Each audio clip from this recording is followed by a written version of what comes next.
ఖమ్మం జిల్లా ఎన్నికూరు మండలంలో సిపిఎంఎల్ ప్రజాపంద అఖిల భారత రైతు కూలీ సంఘ ఆధ్వర్యంలో రైతాంగ సమస్యలు పరిష్కరించాలని తహసీల్దార్ కార్యాలయం ముందు ధర్నా నిర్వహించారు. పత్తి పంటను సిసిఐ కేంద్రాల ద్వారా కొనుగోలు చేయాలని డిమాండ్ చేశారు. రైతులు పండించిన అన్ని పంటలకు గిట్టుబాటు ధర కల్పించాలని వారు కోరారు.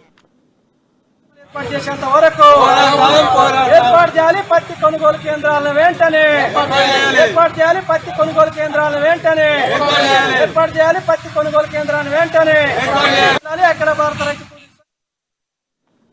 చీడపీడల వల్ల అధిక వర్షాల వల్ల ఈ సీజన్లో రైతాంగ పంటలు చాలా నష్టపోయిందని ఎకరానికి 20,000 రూపాయలు ఆర్థిక సహాయం చేయాలని ఎన్నికూరు మండల కార్యదర్శి కొండే వెంకటేశ్వర్లు కోరారు. రైతే రాజైతే రైతే దేశానికి వెన్నెముక అని కేంద్ర రాష్ట్ర ప్రభుత్వాలు మాటలు చెబుతున్నాయి తప్ప రైతును ఆదుకోవడం లేదని అఖిల భారత రైతు కూలీ సంఘ నాయకులు మండిపడ్డారు. ఇప్పటికైనా రాష్ట్ర ప్రభుత్వాలు రైతులను ఆదుకోవాలని, లేని పక్షంలో పెద్ద ఎత్తున ఉద్యమాలు చేస్తామని హెచ్చరించారు.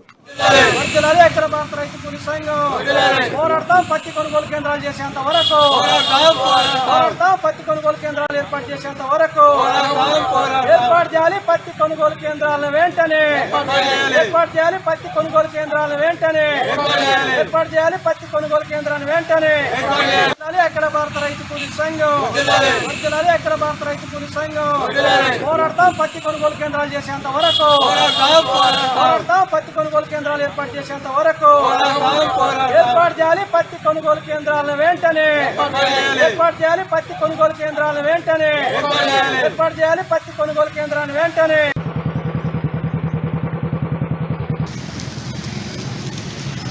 అఖిల భారత రైతు కూలీ సంఘం అఖిల భారత రైతు కూలీ సంఘం పోరాడతాం పత్తి కొనుగోలు కేంద్రాలు చేశాం.